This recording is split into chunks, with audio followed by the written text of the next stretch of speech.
Hello everyone, मैं अंजलि स्वागत करती हूँ आप सभी का इम्पैक्ट एकेडमी यूट्यूब प्लेटफॉर्म पर। और आज की हमारी क्लास में तो आज हम करने वाले हैं इलेक्ट्रिक फील्ड एंड चार्जेस की जो न्यूमेरिकल सीरीज हमारी चल रही थी उसी को कंटिन्यू करेंगे। ठीक है, फटाफट से सभी जो है सेशन को ज्वाइन कर लें, देन हम स्टार्ट करते हैं हमारी आज की क्लास को। ठीक है, होप्स हो कि आपको जो न्यूमेरिकल हम कर रहे हैं यहाँ पे वो अच्छे से समझ में आ रहे होंगे। कोई भी अगर आपका डाउट रहता है तो कमेंट बॉक्स में आप लोग पूछ सकते हो।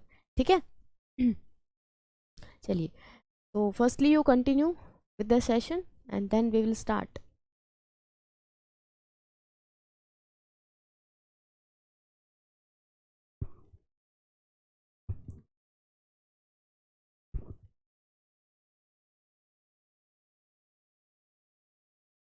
ओके, देखिए यहाँ पे बेसिकली हम न्यूमेरिकल ही कर रहे हैं। आज वाली क्लास में भी न्यूमेरिकल पोर्शन ही रहेगा।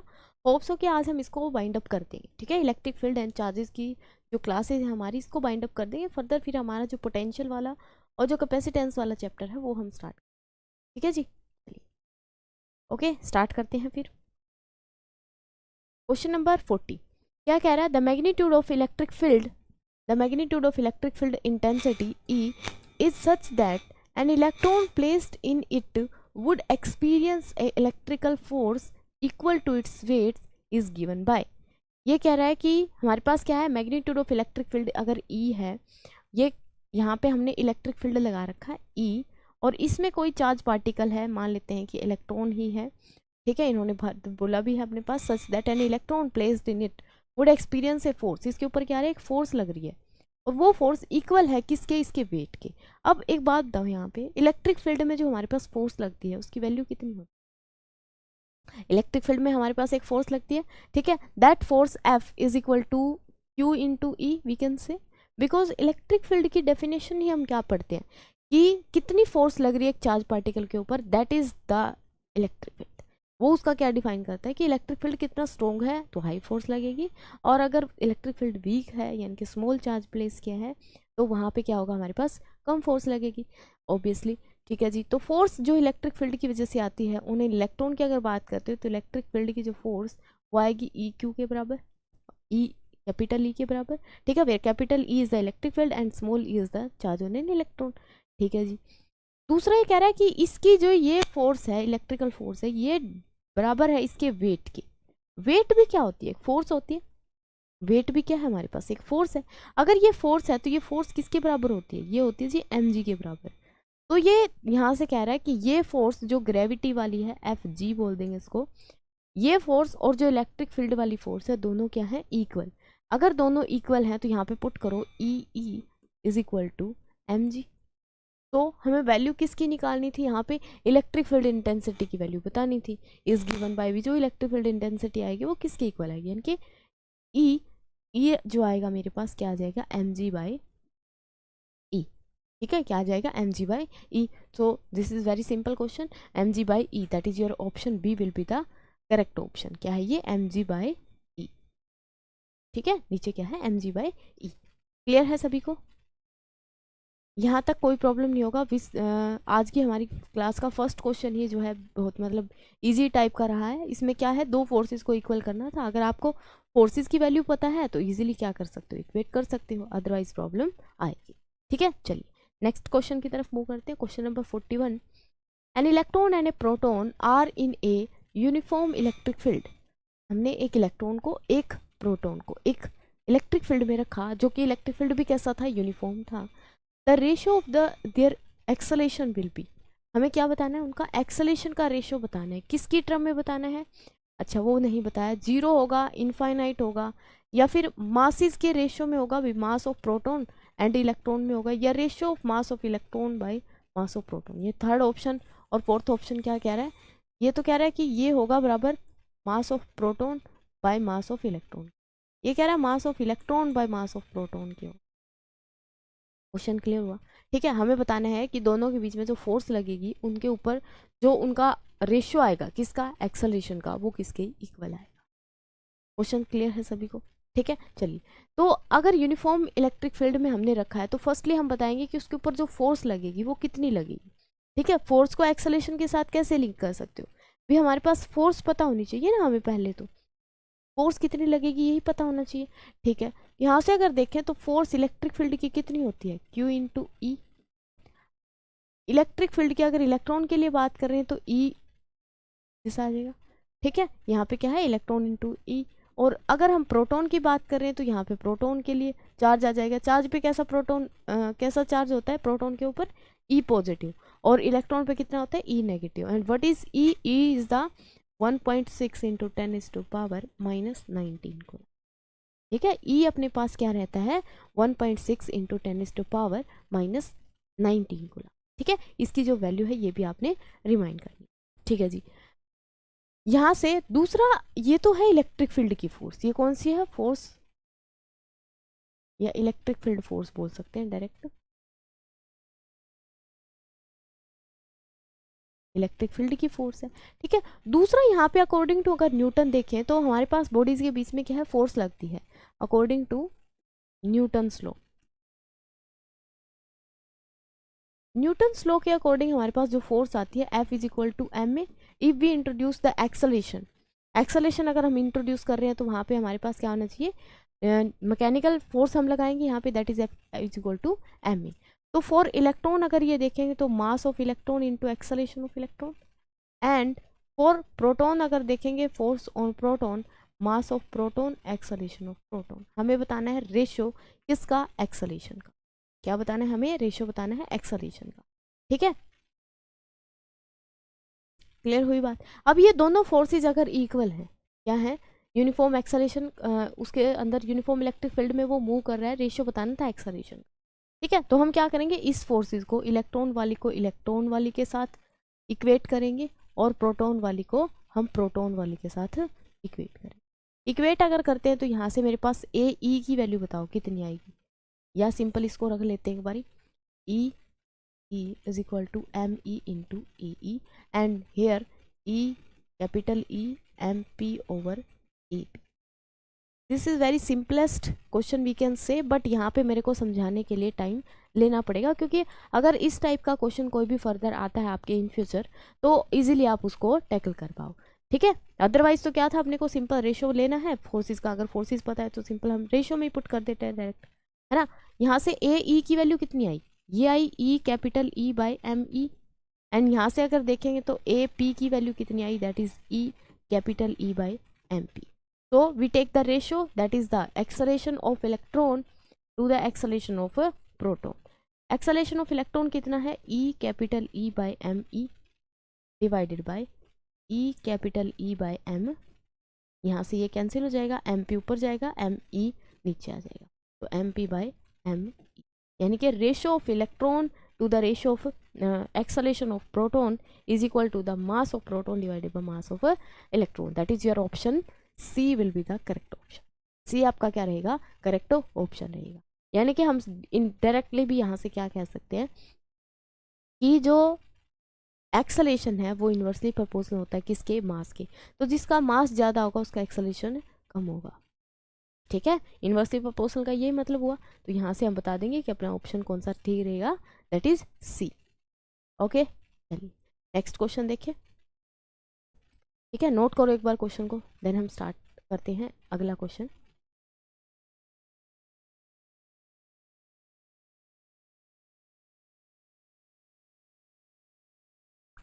ओके, चलिए क्वेश्चन नंबर 42 क्वेश्चन क्या कह रहा है, proton and electron are placed in a uniform field. दोनों को हमने क्या कर दिया, यूनिफॉर्म फील्ड के अंदर पुट कर दिया।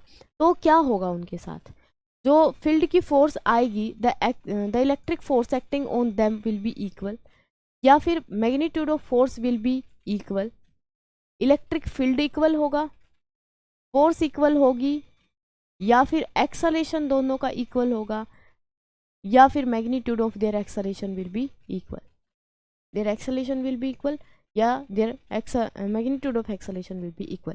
क्या है हमारे पास, एक प्रोटॉन है और एक इलेक्ट्रॉन है। देखो, अगर प्रोटॉन इलेक्ट्रॉन की बात करते हैं तो इन दोनों में क्या है, हमारे पास सिर्फ चार्ज का ही डिफरेंस है। क्या है, चार्ज का और मास का डिफरेंस है। ठीक है, अगर यहाँ पे मेरे पास ये इलेक्ट्रिक फील्ड हमने लगा दिया, इलेक्ट्रिक फील्ड की डायरेक्शन कहाँ से कहाँ होती है, दैट इज पॉजिटिव से नेगेटिव। पॉजिटिव से जनरेट होती है इलेक्ट्रिक लाइन्स ऑफ फोर्सेज, है नेगेटिव पे एंड होती है। ठीक है, तो यहाँ पे अगर मैंने एक प्रोटॉन रखा है तो प्रोटॉन के ऊपर जो फोर्स लगेगी बेसिकली वो कहाँ कौन सी डायरेक्शन में लगेगी, ये पॉजिटिव पॉजिटिव को रिपेल करेगा, इसको अट्रैक्ट करेगा, यानी कि प्रोटॉन उस तरफ जाएगा। दूसरा ये बात कर रहा है किसकी, इलेक्ट्रॉन की, एक इलेक्ट्रॉन भी प्रेजेंट है यहाँ पे। अब ये नेगेटिव इस नेगेटिव को क्या करेगा, अपोजिट डायरेक्शन में फेंकेगा, ठीक है। यानी कि एक्सेलरेशन क्या है यहाँ पे डिफरेंट होगी, एक्सेलरेशन क्या होगी, डिफरेंट होगी। क्यों, क्योंकि चार्जेस की मतलब इनकी जो मोमेंट की डायरेक्शन है वो अलग अलग है। अगर मोमेंट की डायरेक्शन भी नहीं देखते तो एफ होगी मेरे पास एम में और एक्सेलरेशन होगा एफ बाय एम। तो मास दोनों का क्या है, डिफरेंट कर रहा है, ठीक है, डिफर कर रहा है यहाँ पे। तो मास ऑफ प्रोटॉन जो है हमेशा बड़ा होता है किससे, मास ऑफ इलेक्ट्रॉन से। दैट्स वाई इसका जो एक्सेलरेशन है वो ज़्यादा होगा और प्रोटॉन का एक्सेलरेशन क्या होगा, कम होगा, ठीक है। तो यहाँ पे एक्सेलरेशन की तो हम बात ही नहीं करेंगे, एक्सेलरेशन दोनों ही केस में क्या रहेगा, मतलब एक्सेलरेशन तो कांस्टेंट रहने वाला नहीं है। दूसरी बात आती है कि इसकी इलेक्ट्रिक फोर्स की, acting on them is equal या magnitude of the force will be equal. Magnitude same रहेगा, मैग्नीट्यूड सेम रहेगा। क्यों रहेगा सेम, क्योंकि फोर्स इलेक्ट्रिक फील्ड की जो है वो डिपेंड करती है चार्ज पे और इलेक्ट्रिक फील्ड पे। इलेक्ट्रिक फील्ड दोनों के लिए सेम है, इलेक्ट्रिक फील्ड दोनों के लिए सेम है। अगर इलेक्ट्रिक फील्ड सेम है तो यहाँ पे फोर्स भी क्या आएगी, चार्ज भी सेम होगा, बस पॉजिटिव नेगेटिव मैग्नीट्यूड का ही डिफरेंस है ना, ठीक है। लेकिन डायरेक्शन देखें तो फोर्स की डायरेक्शन अपोजिट जा रही है। इसका मतलब यहाँ पे electric force acting on them not be equal but the magnitude of the force must be equal, that is your option B will be your correct option, ठीक है। यहाँ पे ऑप्शन सेम सेम थे तो अपने को ध्यान से देखना है कि ये पूछ क्या रहा है बेसिकली, ठीक है। मैग्नीट्यूड सेम रहेगा, डायरेक्शन सेम नहीं रहेगी। That's why we can say that total force is not equal to not equal for both but the magnitude of force electric force for both the particle must be equal, ठीक है, clear. चलिए यहाँ से ये चीज़ note करोगे, एक यहाँ से ये नोट करना है कि मास ऑफ प्रोटॉन अगर देखें तो that is equal to 1836 mass of electron. ये रिलेशन यहाँ से ध्यान रखोगे, ठीक है। अप्रोक्सीमेटली हम इसको ले लेते हैं 2000 टाइम्स मास ऑफ इलेक्ट्रॉन, ठीक है, क्लियर है ये चीजें, ओके। चलिए नेक्स्ट क्वेश्चन देखते हैं, question number 43। Which of the following is false for the electric lines of forces. हमें बताना है फॉल्स कौन सी स्टेटमेंट है, ठीक है, which is the false statement. तो कौन सी होगी, देखो इलेक्ट्रिक फील्ड लाइन आप लोगों को पता होंगी। इलेक्ट्रिक फील्ड लाइन क्या होती है, फील्ड लाइन जो कि मतलब ये एक तरीके से एहसास करवाती है कि यहाँ पे फील्ड है। ये इमेजनरी लाइंस होती हैं जो हम मान के चलते हैं कि भी हाँ यहाँ पे इस तरीके के कुछ पैटर्न है, कुछ लाइंस है जिनकी हेल्प से हम फर्दर जो उनकी प्रॉपर्टीज है उनको डिसाइड करते हैं, ठीक है। तो यहाँ पे जो फील्ड लाइन की बात कर रहा है वो फील्ड लाइन की कुछ प्रॉपर्टीज होती हैं, जैसे कि फर्स्टली तो वो पॉजिटिव से स्टार्ट होंगी और नेगेटिव पे जाके एंड होंगी, ये ऐसे ही जाती है, ठीक है। यहाँ से देखेंगे तो ये भी, ये कभी भी ऐसा नहीं होगा कि नेगेटिव से जनरेट हो रही है, नेगेटिव से जनरेट हो रही है, नेगेटिव के हमेशा अंदर आएंगी, ठीक है, क्या आएंगी, अंदर आएंगी। और पॉजिटिव से हमेशा कहाँ जाएंगी, बाहर की तरफ जाएंगी। ये क्या है, प्रॉपर्टीज है इनकी, ठीक है, क्या है, प्रॉपर्टीज है। दूसरा यहाँ पे किसी भी लाइन पे अगर किसी पॉइंट पे टेंजेंट खींचेंगे तो उसकी क्या देगा, डायरेक्शन देगा, ठीक है। तो अब देखते हैं कौन सी स्टेटमेंट यहाँ पे फॉल्स है, तो प्रॉपर्टीज आप लोगों को ध्यान होगी। अच्छा जी, फर्स्ट ऑप्शन कह रहा है कि they always start from positive charge and terminate on negative charge. This is right, start हो रही है पॉजिटिव से या टर्मिनेट कर रही है कहाँ पे, नेगेटिव पे। ये बात तो ठीक है, चलो ठीक है, हमें बतानी है false. They are always perpendicular to the surface of charge conductor, ठीक है। अगर हम कंडक्टर की बात करते तो कल भी हमारे पास एक ये क्वेश्चन था, एक कंडक्टर है उसको हम चार्ज देंगे तो पहली बात तो वो चार्ज सारा का सारा सरफेस पे जाएगा। अगर हम कंडक्टर की बात करें तो सारा चार्ज कहाँ जाएगा, सरफेस पे जाएगा। और इलेक्ट्रिक फील्ड लाइन यहाँ से अगर देखेंगे तो हमेशा कैसी होंगी, perpendicular to the surface of the conductor, ठीक है, हमेशा कैसी होंगी, परपेंडिकुलर होंगी। तो this option is also right. They always form close loop. Close loop बनाने का मतलब क्या है, यहाँ से हम स्टार्ट हुए घुमा के फिर यहीं पे वापस आ गए, तो क्या यहाँ पे ऐसा हुआ, यहाँ पे ऐसा हो रहा है कि यहाँ से स्टार्ट हो रहे हैं यहाँ पे तो जाके एंड हो गए, ऐसा तो नहीं हुआ कि ये वापस आ गया हो।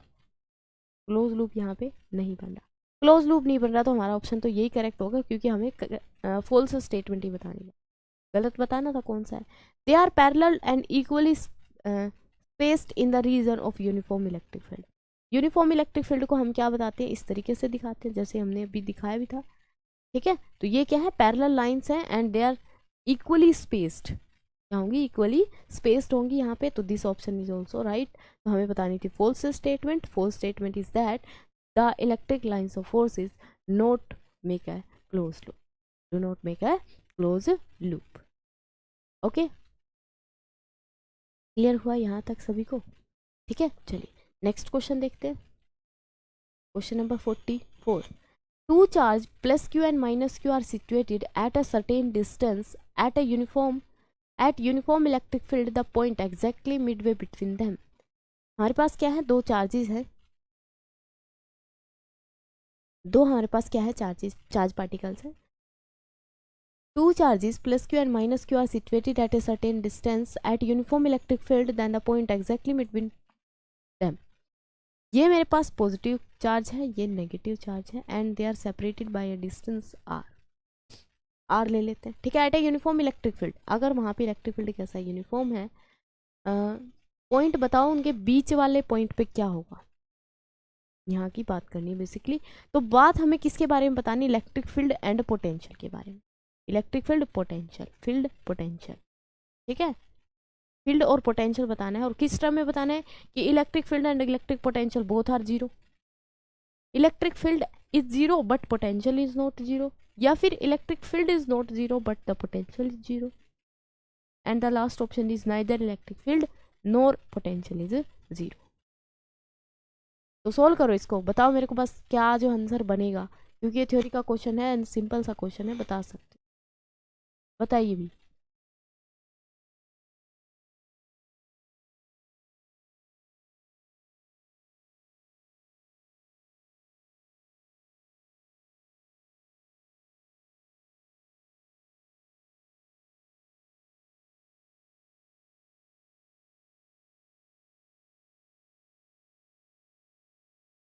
हाँ जी, बताइए क्या आंसर रहेगा इस क्वेश्चन का। यहाँ पे हमारे पास दो चार्ज पार्टिकल हैं, इनके बीच की सिचुएशन बतानी कि वहाँ पे इलेक्ट्रिक फील्ड और पोटेंशियल किस तरीके से वेरी। देखो, अगर यहाँ पे हम बात करते हैं किसकी, पोटेंशियल, तो चेंज इन पोटेंशियल निकाल लेते हैं। चेंज इन पोटेंशियल जीरो आ गया तो ठीक है, वो पोटेंशियल जीरो होगा, अदरवाइज क्या होगा, वैल्यू होगी उसके, ठीक है। तो ये क्या होगा, potential due to q, potential due to plus Q.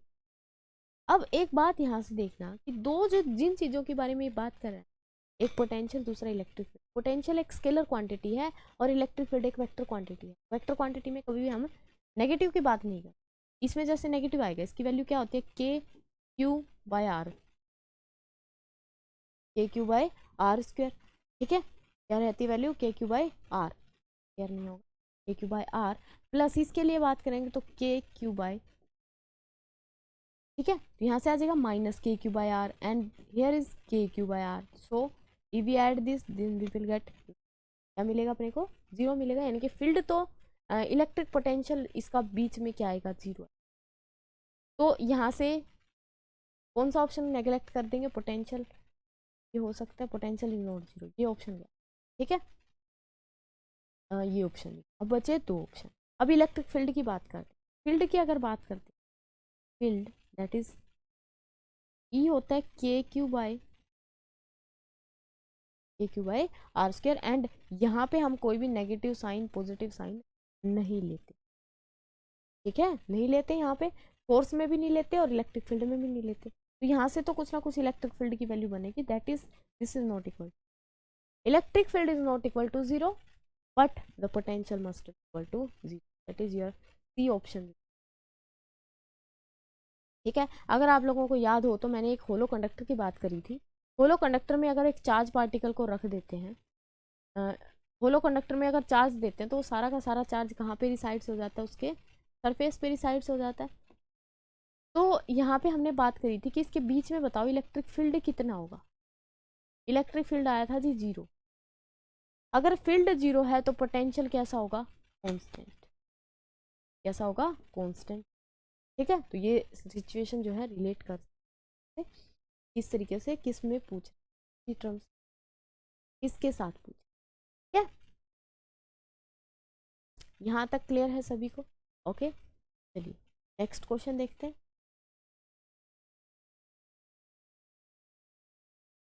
Question number 45 क्या कह रहा है? हाँ जी, क्वेश्चन नंबर 45 क्या कह रहा है? टू पॉजिटिव पॉइंट चार्जेस हैं अपने पास, 12 microcoulomb and 8 microcoulomb and 10 centimetre apart. The work done in bringing from 4 centimetre is, कितना वर्क डन हमें करना पड़ेगा इसको 4 टाइम लेके आने के लिए? ठीक है, 4 सेंटीमीटर कितना वर्क डन करना, कैसे बताएंगे? देखो यहाँ पे हमारे पास दो ऑप्शन है, या तो हम इलेक्ट्रिक फील्ड पोटेंशियल एनर्जी की टर्म्स में बात करें, ठीक है, या फिर हम सिंपल पोटेंशियल की फॉर्म, क्योंकि work done potential energy change in potential energy अगर करेंगे तो वो भी वर्क डन होता है, और अगर हम पोटेंशियल निकालते हैं और उसको मल्टीप्लाई कर देते हैं चार्ज के साथ तो वो भी हमारे पास वर्क डन आएगा। तो कौन सा यहाँ पे मतलब करेक्ट रहेगा अपने पास जो मेथड है उसको सोल्व करने के लिए? तो यहाँ पे हम क्या करते हैं, पहले का पोटेंशियल एनर्जी निकाल लेते हैं, इलेक्ट्रिक पोटेंशियल एनर्जी। एक पोटेंशियल, तो इलेक्ट्रिक पोटेंशियल एनर्जी जो होगी E1, मतलब U1 स्टार्टिंग वाली जो पोटेंशियल, वो कितनी होगी? जब इसके बीच में देखो फर्स्ट सिचुएशन तो क्या बन रही है, ये मेरे पास एक चार्ज पार्टिकल है Q1, ये एक चार्ज पार्टिकल है, इनके बीच में 10 सेंटीमीटर गैप। दूसरी सिचुएशन बन रही है Q1 है, Q2 है और इनके बीच में गैप है, यही आएगा। ठीक है, चलिए ब्रिंगिंग देम 4 सेंटीमीटर क्लोजर। अच्छा 4 सेंटीमीटर क्लोज लेके आए हैं, 10 में से 4 लेके आए हैं, 10 में से 4 लेके आए हैं तो कितना बचेगा? 6 बचेगा ना। ठीक है, तो यहाँ पे कितना आ जाएगा? 6 सेंटीमीटर। ठीक है, 4 टाइम्स क्लोजर इसके लिए आए, तो ये चीज़ ध्यान रखना। ठीक है, अब निकाल देते हैं। फर्स्ट वाले केस में क्या होगी, जो इलेक्ट्रिक पोटेंशियल एनर्जी है Q1 is equal to K Q1 Q2 by R। क्या होती है फॉर्मूला, क्या होता है? K Q1 Q2 by R। यहाँ पे वैल्यू पुट कर देते हैं सभी की, तो ये बनेगा, या इसको एक बार ऐसे ही रहने ये Q1 आ जाएगा, फिर U2 निकाल लेंगे तो वो किसके इक्वल आएगा? K Q1 Q R2, K Q1 Q2 by R2, यही बनेगा। ठीक है, अब हमें पता है जो वर्क डन होता है, वर्क डन ये होता है change in electric potential energy, change in electric potential energy, that is delta U, and the delta U, that is work done, is equal to delta U, and delta U is U2 minus, right? Delta U means change in potential energy, and change in potential energy U2 minus U1। ठीक है जी, तो यहाँ पे value put करो, U2 की value put करेंगे K Q1 Q2 by R2, K Q1 Q2 by R। अब क्या करना है, वैल्यू पुट करनी है, तो सबसे पहले यहाँ पे कॉमन ले लो जितना भी आ रहा है, K कॉमन आ रहा है, Q1 Q2 कॉमन आ रहा है, 1 by R2 minus 1 by R1। What is R1 and R2? R1 R2 are the distances. ठीक है, क्या है ये? डिस्टेंस है बिटवीन चार्जेस। तो R1 है फर्स्ट कंडीशन वाला, इसको मीटर में चेंज करेंगे तो 0.1 मीटर बनेगा, इसको मीटर में चेंज करेंगे तो कितना बनेगा? R2, हाँ जी कितना बनेगा? यहाँ से ये बनेगा 0.06, कितना बनेगा? 0.06 मीटर। तो ऑल वैल्यूज हम क्या कर देंगे यहाँ पुट। ठीक है, Q1 Q2 आपके पास थे ही, Q1 था कितना? 12 माइक्रोकुलम, और Q2 कितना है? 8 माइक्रो। सोल्व करिए मेरे साथ साथ इसको, हमारे पास वर्क डन जो बनेगा K की वैल्यू 9 इंटू 10⁻⁹। ठीक है, Q1 Q2 कितना है? 12 एंड 8 माइक्रोकुलम, 12 माइक्रोकुलम माइक्रो के लिए ये, 8 माइक्रो के लिए minus 1 by R2 is equal to 0.6, तो इसको हम लिख सकते हैं 100 by 6 minus R2 is what, sorry R1 is 0.1, that is 1 by 10, 1 by, क्या करना है इसको सोल्व करने के बाद हमारे पास क्या आ जाएगा? आंसर आ जाएगा। ठीक है, सोल्व करते हैं इसको, क्या कितना बनेगा बताना। यहाँ से ये हो जाएगा 72, multiply by 12 into 6, 6 multiply by 6, oh sorry add कर देंगे -12, -12 में से अगर 9 माइनस करेंगे तो -3 बचेगा यहाँ पे। ठीक है जी, यहाँ देखें तो 60 आ रहा है एलसीएम 60, इसको काटेंगे 10, 10 से मल्टीप्लाई करो 1000 माइनस इसको काटेंगे ये जाएगा 6। ठीक है, कैलकुलेशन है इजी, आपके अकॉर्डिंग कर सकते हो, अगर आपको कोई और मेथड इजी लगे तो अकॉर्डिंग टू दैट आप कर सकते हो। ठीक है, ये आ जाएगा 72 इंटू 12 इंटू कितना बचेगा 10⁻³ और यहाँ से बचेगा अपने पास 994 डिवाइडेड बाय 60।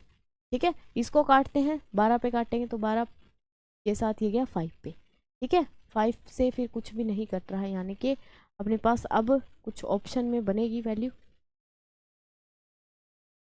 ना।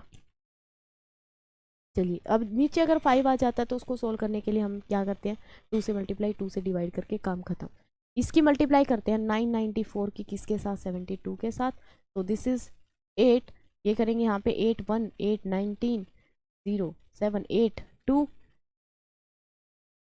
63 65 that is 6 63 63 and this 69 that is 8 and ये हो जाएगा 16 1 15 1 11 1 7।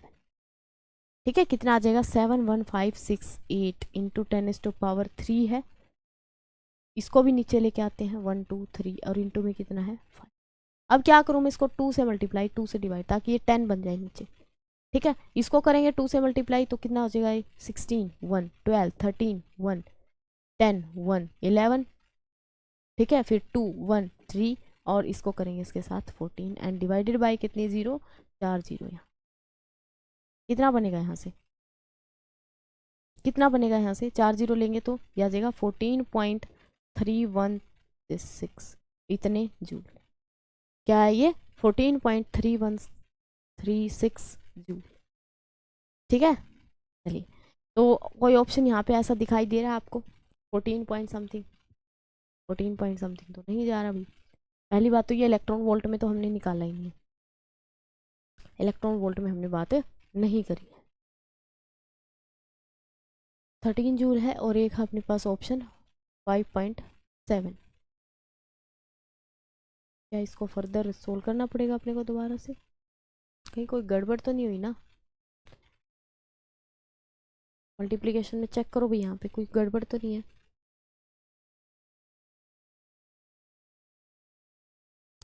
आंसर डिफरेंशिएट कर रहा है बाय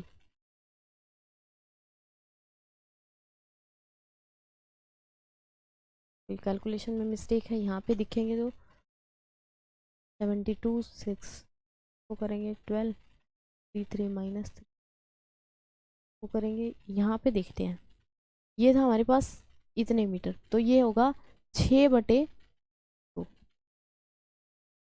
कितना होगा ये 6/100, यहीं पे गड़बड़ है। ठीक है ना, इसको करते हैं भाई साहब दोबारा से।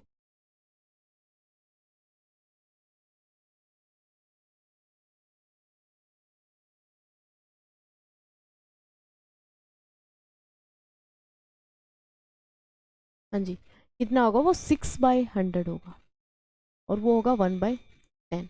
अब यहाँ से एलसीएम कितना आ जाएगा 100, 100 आ जाएगा तो यहाँ से कितना बचेगा 6 माइनस यहाँ से बचेगा 10, कितना बचेगा 10।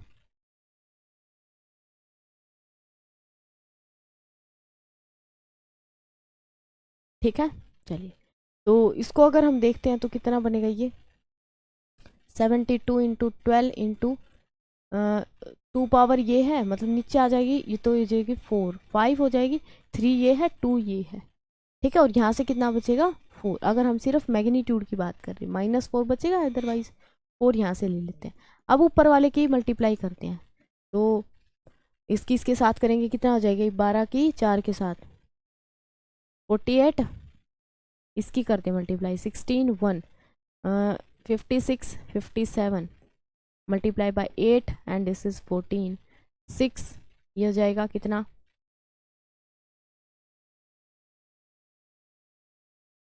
5190 1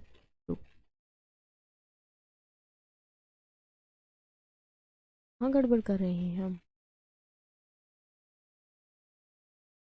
हाँ जी, कैलकुलेशन आप लोग करके देखिए एक बार कहाँ पे मिस्टेक हो रही है। अदरवाइज क्वेश्चन में स्ट्रेटजी तो यही लगाएंगे कि पोटेंशियल एनर्जी निकालेंगे, हम पोटेंशियल एनर्जी निकाल के वर्क डन निकाल देंगे।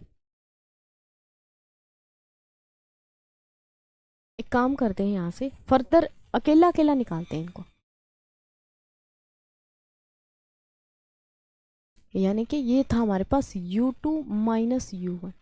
U2 था K Q1 Q2, value put कर देते हैं। K की वैल्यू Q1 Q2, Q1 कितना था और Q2 था 8 इंटू 10⁻⁻6 डिवाइडेड बाय R2 कितना था 6/100 टोटल।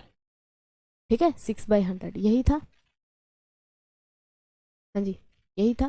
ठीक है, माइनस कर देंगे इसमें से कितना आना तो सही उसी तरीके से चाहिए ना, क्योंकि सेम ही तो है कैलकुलेशन, वैसे करें या इस तरीके से करें। चलो फिर भी देख लेते हैं एक बारी। और डिवाइडेड बाय 0.1 का स्क्वायर, 0.1 ना लिख के इसको लिखते हैं 1/10 का होल स्क्वायर। स्क्वायर क्यों करूँगी, एनर्जी निकाल रहे हैं तो स्क्वायर नहीं करेंगे। ठीक है जी, इसको करते हैं सोल्व। तो कितना हो जाएगा 72 इंटू 12 और इंटू 10⁻⁻3। ठीक है, ये 10 ऊपर जाएगा, 100 ऊपर जाएगा, 6 नीचे बचेगा। माइनस का यहाँ से करेंगे तो 9 इंटू, अच्छा इसको भी कर देते हैं 9 की मल्टीप्लाई इसके साथ, 9 की मल्टीप्लाई 8 के साथ, तो ये हो जाएगा 72 इंटू 12 इंटू 10⁻⁻दिस, और ये 10 ऊपर जाएगा तो ये हो जाएगा 10। ठीक है, नीचे कितना बचेगा यहाँ पे 1, कितना बचेगा 1। इसको काटेंगे यहाँ पे 2 पे, ये आ जाएगा 72 इंटू 2 इंटू 10⁻⁻1, कितना बचेगा 10⁻⁻1। यहाँ से करेंगे तो 72 इंटू में 12 इंटू 10⁻⁻, कितनी बचेगी -2, कितनी बचेगी -2 बचेगी, है ना। यहाँ पे तो 3 पावर थी 2 के साथ, यहाँ पे 1 थी 2 इसकी। ठीक है जी, इसको कर देते हैं हम सोल्व। कितना आ जाएगा 72 into 2 divided by 100, sorry 10 minus 72 into में 12 डिवाइडेड बाई, क्लियर। ठीक है, यहाँ से इसको काटते हैं तो 5 पे, और इसको अगर काटते हैं तो यहाँ पे 6 पे, एंड दिस इज, या फिर ये तो 0 ही लग जाती है। ये नहीं करते भी, काटा पीटी नहीं करते, क्योंकि नीचे की डायरेक्ट 0 लगा देंगे। इसकी मल्टीप्लाई करेंगे इसके साथ 414 बाई में 10, माइनस का यहाँ से करेंगे इसको मल्टीप्लाई तो कितना हो जाएगा 2 की, अच्छा ये हो जाएगा 440 और 72, दैट इज ये हो जाएगा 472 की, और 12 की मल्टीप्लाई करेंगे तो 4 6 और 8, ये हो जाएगा 8.864 डिवाइडेड बाई। ठीक है, यहाँ से इसको सॉल्व करते हैं तो कितना बनेगा, ये बनेगा एक के बाद पॉइंट दिस, और इसको अगर देखें तो ये बनेगा 8.64, कितना बनेगा 8.64। अब यहाँ पे माइनस कर सकते हो इजीली, 8.64 था ना, 64 0, कितना बचेगा 6, यहाँ से कितना बचेगा 3, 13 बचेंगे। ज़्यादा फास्ट नहीं हो रहा ना कैलकुलेशन, ये जस्ट आप कर सकते हो, है ना। तो कितना बचेगा है फिर 13, 13 में से 6 माइनस करेंगे दैट इज 7, 7 यहाँ पे बचेगा 13, 13 माइनस 8 दैट इज 5, कितना आएगा 5.76, this is equal to the 5.76। अब यहाँ पे ऑप्शन क्या क्या थी हमारे, हमारा आ रहा है 5.76, यानी कि which is equal to approximately equal to, we can say that this is equal to 5.8, 5.8। ठीक है, तो अब हमारा ऑप्शन कौन सा करेक्ट रहेगा यहाँ पे 5.8। ठीक है जी, तो क्वेश्चन में यहाँ पे क्या है, हमने कैलकुलेशन में गड़बड़ कर दी थी, दैट्स वाई अपना जो नहीं करा।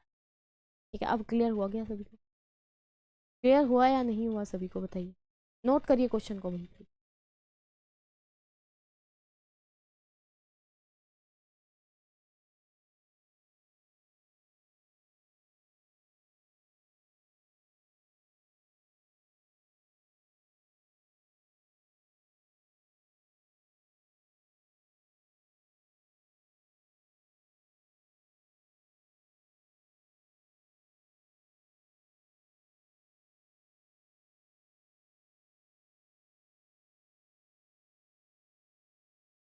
ओके, ठीक है, कैलकुलेशन है ये तो आप कर सकते, ठीक है। किसी का कोई डाउट है तो बताइए, किसी भी क्वेश्चन में जो आज हमने किए हैं, इन क्वेश्चन में अगर किसी का कोई डाउट आ रहा है तो यू कैन टेल मी।